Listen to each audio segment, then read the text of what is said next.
Hello everyone. तो हम redox reaction का पहला टॉपिक कर चुके थे। आज उसका दूसरा लेक्चर करने जा रहे हैं, पर एक छोटा सा रिवीजन ले लेते हैं पहले वाले का। तो हमने दो चीजें पढ़ी थी, एक पढ़ा था ऑक्सीडेशन क्या होता है, एक पढ़ा था रिडक्शन क्या होता है। तो ऑक्सीडेशन कहते हैं लॉस ऑफ इलेक्ट्रॉन को, रिडक्शन कहते हैं गेन ऑफ इलेक्ट्रॉन, कम्प्लीटली उसका ऑपोजिट। और रिड्यूसिंग ऑक्सीडेशन होता है ना, वो रिड्यूसिंग एजेंट की तरह बिहेव करते हैं, यानी खुद का क्या करवा रहे हैं, सेल्फ ऑक्सीडेशन करवाते हैं। और सामने वाले का क्या करवाते हैं, रिडक्शन, अदर स्पीशीज। और ठीक ऐसे रिडक्शन क्या करते हैं, ऑक्सीडाइजिंग एजेंट की तरह बिहेव करते हैं, जो सेल्फ तो करवाता है रिडक्शन, और सामने वाले का क्या करवाता है, ऑक्सीडेशन, अदर स्पीशीज। ठीक है, तो ये चीज हमने पढ़ ली थी। तो आज हम एक चीज और पढ़ने जा रहे हैं कि कॉम्पिटिटिव इलेक्ट्रॉन ट्रांसफर क्या होता है। तो वो भी हमने पहले दो प्रैक्टिकल देखे थे, आज उसी की दोबारा बात करने जा रहे हैं, एक रिवीजन ले रहे हैं। तो कॉम्पिटिटिव इलेक्ट्रॉन ट्रांसफर में हमने दो प्रैक्टिकल ही थे। प्रैक्टिकल एक में हमने जिंक की रोड ली थी और जिसको कॉपर नाइट्रेट के सॉल्यूशन में डिसोल्व किया था। और जिंक का क्या हो रहा था, जिंक का हो रहा था ऑक्सीडेशन, जिंक नाइट्रेट का सॉल्यूशन बना रहा था, और कॉपर क्या हो रहा था, बाहर रिलीज कर रहा था, कॉपर का क्या हो रहा था, रिडक्शन। तो यहाँ पे एक चीज और कह सकते हैं हम कि जो जिंक है वो क्या करते हैं, कॉपर को क्या करवा सकते हैं, जिंक का ऑक्सीडेशन हो सकता है। ठीक है, और एक हमने एक चीज और पढ़ी थी यहाँ पे कि जब कॉपर की रोड लेते हैं तो जिंक नाइट्रेट का सॉल्यूशन में कोई भी रिएक्शन नहीं होती, ये पॉसिबल नहीं है। तो कॉपर की रिएक्शन AgNO3 से होती है।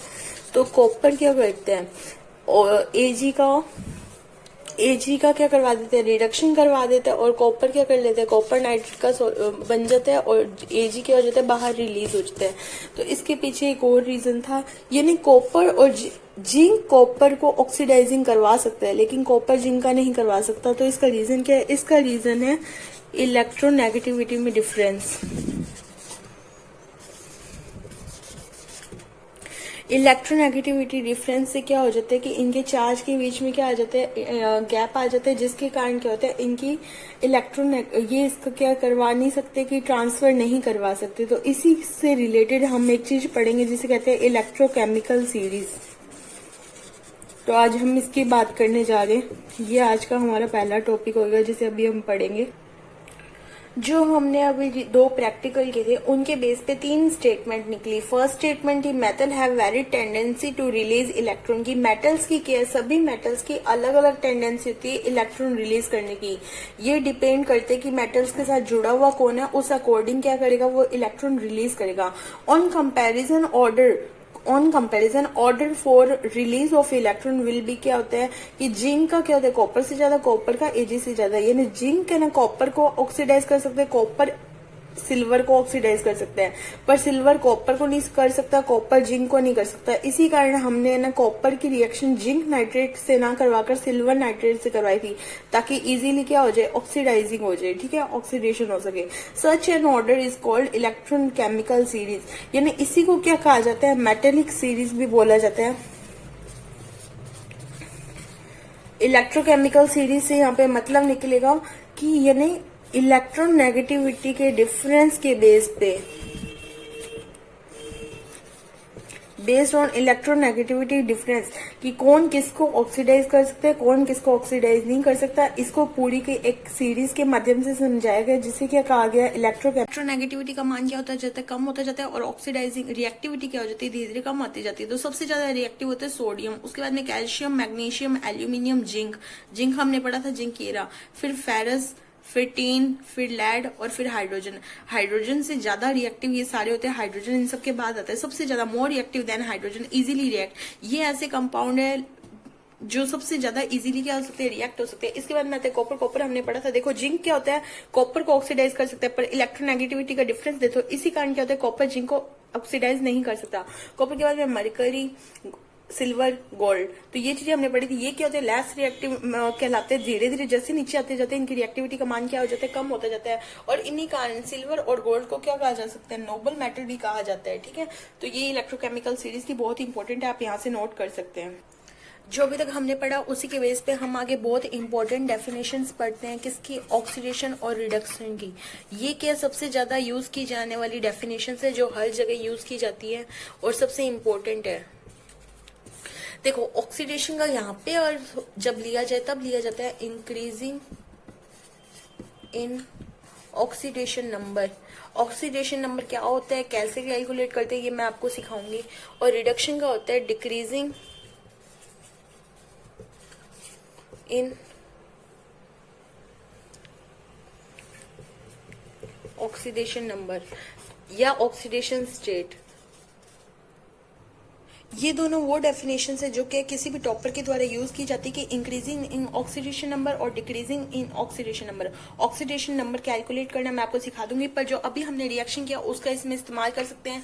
जैसे कि जिंक की रोड ली थी और हमने कॉपर नाइट्रेट का सॉल्यूशन लिया था, जिसकी रिएक्ट करवाने पे हमें मिला था जिंक नाइट्रेट प्लस कॉपर।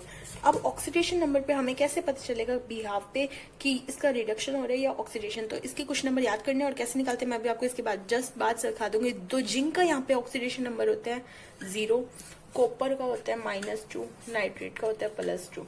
और जिंक का क्या होता है, सॉरी कॉपर का होता है +2 और नाइट्रेट का होता है -2। जिंक का यहाँ पे देखो, जिंक क्या कर रहा है, यहाँ पे कैसे लिया जाएगा, जब आपने ये पढ़ा है ना कि कॉपर का क्या +2, नाइट्रेट का क्या -2, ये इसको काट देगा और इसके 0 स्टेट आ जाएगी, ये हमने पढ़ा है ना। तो यही चीज हम यहाँ पे अप्लाई करेंगे कि जिंक यहाँ से क्या हो रहा है, नाइट्रेट के साथ अटैच हो रहा है। नाइट्रेट का -2 था, यहाँ पे जिंक का क्या हो रहा है +2 और कॉपर क्या है, कॉपर का यहाँ पे आ रहा है 0। तो देखो 0 से जिंक का क्या बन रहा है, +2 बन रहा है, इंक्रीज हो रहा है। तो इंक्रीज किसे कहते हैं, ऑक्सीडेशन नंबर को। और यहाँ पे क्या हो रहा है, कॉपर का +2 था तो कॉपर क्या करेगा, जिंक के 2 इलेक्ट्रॉन ले लेगा और कॉपर 0 स्टेट पे आ जाएगा। तो कॉपर का देखो +2 से क्या आ रहा है, यहाँ पे 0 स्टेट आ रही है, तो इस कारण इसका क्या हो रहा है, रिडक्शन हो रहा है। तो ये बात यहाँ पे समझ में आ गई।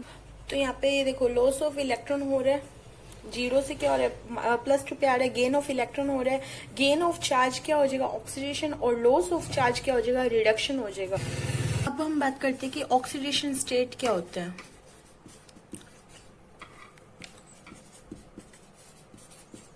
तो ऑक्सीडेशन स्टेट से हम समझते हैं कि चार्ज ऑन द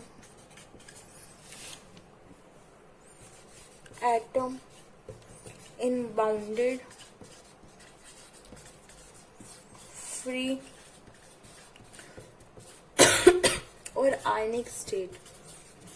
यानी हम क्या बात करते हैं, charge on the atom in bounded free और आयनिक स्टेट। किसी भी एटम की फ्री स्टेट हो, चाहे बॉन्ड वाली स्टेट हो, चाहे आयनिक स्टेट हो, उसमें उस पर चार्ज क्या होगा, जो चार्ज होगा उसी को ऑक्सीडेशन स्टेट कहा जाता है। अब हम बात करते हैं कि चार्ज डेवलप होने का रीजन क्या है, चार्ज डेवलप क्यों होते हैं। तो चार्ज डेवलप होते हैं इलेक्ट्रोनेगेटिविटी के डिफरेंस से।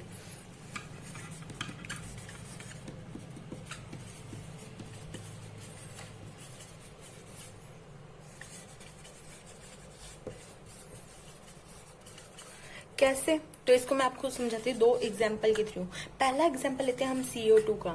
यानी कार्बन क्या है, 2 ऑक्सीजन से जुड़ा हुआ है। अब देखो ऑक्सीजन क्या करते हैं, इलेक्ट्रॉन लेते हैं, तो ऑक्सीजन पे क्या इनिशियल नेगेटिव चार्ज आता है, ठीक है, पार्शियली नेगेटिव चार्ज। और कार्बन पे क्या आता है, पार्शियली पॉजिटिव चार्ज। तो हमें पता है कि ऑक्सीजन अपना ऑक्टेट पूरा करने के लिए 2 इलेक्ट्रॉन लेते हैं, तो इस पे क्या -2 चार्ज, इस पे भी -2 चार्ज। तो इस -2 के कारण कार्बन पे क्या +2 चार्ज आता है, क्योंकि कार्बन इसको 2 इलेक्ट्रॉन दे रहा है। और यहाँ पे भी ऑक्सीजन क्या है -2, क्योंकि ये कार्बन से इलेक्ट्रॉन ले रहे हैं, तो इस कार्बन के कारण फिर से +2 आ गया। तो देखो ऑक्सीजन की स्टेट क्या होगी, यहाँ पे -2, कार्बन की +2 +2 +4 और ऑक्सीजन पे क्या आ जाएगा -2 चार्ज। तो इलेक्ट्रोनेगेटिविटी में डिफरेंस आ गया, चार्ज क्रिएट हो गया। तो इसी से क्या हो जाएगा कि उसकी ऑक्सीडेशन स्टेट में फर्क आ जाएगा। अब ऑक्सीजन की ऑक्सीडेशन स्टेट हो जाएगी -2, कार्बन की हो जाएगी +4 और ऑक्सीजन की क्या हो जाएगी -2। ओके, और इसी के जैसे इसी का एक और एग्जांपल ले हम H2 का, यानी H और H के बीच बॉन्ड। तो H कोई चार्ज नहीं है, इस H पे भी कोई चार्ज नहीं, तो इनकी इलेक्ट्रोनेगेटिविटी में कोई डिफरेंस नहीं है। डिफरेंस नहीं होने के कारण क्या इनकी ऑक्सीडेशन स्टेट चेंज होगी, नहीं होगी। तो ये सेम का सेम रहेगा। इस तरह क्या होता है, चार्ज क्रिएट होता है और इसी चार्ज जो क्रिएटेड चार्ज होते हैं इसी को हम ऑक्सीडेशन स्टेट कहते हैं। आई होप आपको ये सब समझ आ गया होगा इस एग्जाम्पल के थ्रू। तो आपको समझ आ गया होगा कि ऑक्सीडेशन स्टेट किसे कहते हैं। ऑक्सीडेशन स्टेट कहते हैं charge developed on any atom ठीक है, वो उसकी ऑक्सीडेशन स्टेट कहलाएगी। चार्ज जब डेवलप होता क्यों है, इसका रीजन मैंने आपको बता दिया कि क्या होगा, इलेक्ट्रॉन नेगेटिविटी में क्या आएगा, डिफरेंस के कारण क्या होगा, चार्ज क्रिएट होगा। एग्जाम्पल पे मैंने आपको H2 और CO2 का एग्जांपल लेके समझा दिया। एक HCl का एग्जांपल और लेके मैं आपको एक्सप्लेन कर देती हूँ। जैसे कि H है और ये क्या है, Cl से बॉन्ड बना के रखते हैं, तो अपने को पता है Cl पे क्या होता है नेगेटिव चार्ज, H पे क्या होता है प्रोटॉन। H की यहाँ पे क्या हो जाएगा चार्ज +1, ये एक इलेक्ट्रॉन अपना देगा, और Cl पे क्या हो जाएगा -1, क्योंकि ये इसका दिया हुआ इलेक्ट्रॉन लेगा। तो इस कारण क्या हो जाएगा कि जो H है ये पॉजिटिव आयन का फॉर्म कर लेगा और ये क्या कर लेगा, नेगेटिव आयन का फॉर्म। तो इसी कारण इनकी ऑक्सीडेशन स्टेट देखी जाए तो हाइड्रोजन की ऑक्सीडेशन स्टेट +1 हो जाएगी, जबकि क्लोरीन की ऑक्सीडेशन स्टेट क्या हो जाएगी, -1। आपके लिए मैं यहाँ पे एक इम्पोर्टेंट क्वेश्चन लेके जा रही हूँ, जो आपको आज सॉल्व करके मुझे कमेंट बॉक्स में आंसर देना है। आइडेंटिफाई द रिड्यूसिंग एजेंट, यानी रिड्यूसिंग एजेंट कौन है दी गई रिएक्शन में, ठीक है, वो आपको बताना है। रिएक्शन क्या देख लीजिए,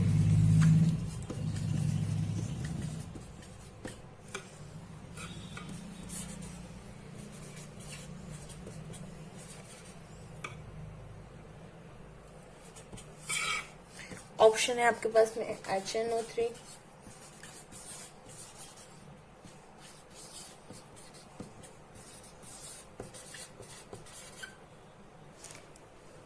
नन। तो इसका आंसर क्या होगा आप मुझे बताइए। देखिए मैं आपको एक हिंट दे देती हूँ कि ये जो है ये सॉल्यूशन बना हुआ है नॉन मेटल से। मैं आपको आंसर ये बता देती हूँ। और कॉपर क्या है, मेटल है। रिड्यूसिंग एजेंट कौन से होते हैं, मेटल होते हैं, तो कॉपर क्या हो जाएगा, इसका आंसर हो जाएगा। जी इसका करेक्ट आंसर है बी। एक और क्वेश्चन है आपके लिए जो आपका करना है, ये क्वेश्चन है आइडेंटिफाई द ऑक्सीडाइजिंग एजेंट, जो कि आपको बताना है। रिएक्शन दी गई है,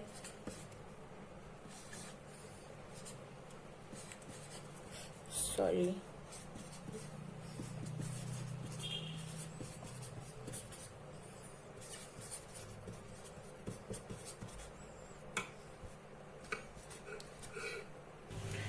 इसके पास, इस क्वेश्चन के लिए आपके पास ऑप्शन है Cu2O, B है Cu2S, C है कॉपर, D है नन ऑफ दीज। तो आंसर क्या ये आपको बताना है। इसके लिए मैं आपको एक हिंट दे दूं, देखो अपने को क्या पता करना है, ऑक्सीडाइजिंग एजेंट पता करना है, यानी रिडक्शन किसका हो रहा है वो देख लो। ऑक्सीडाइजिंग एजेंट क्या होता है, एक रिडक्शन, जिसका रिडक्शन हो रहा है, तो जिसका रिडक्शन हो रहा है वही क्या होगा, इसका आंसर होगा।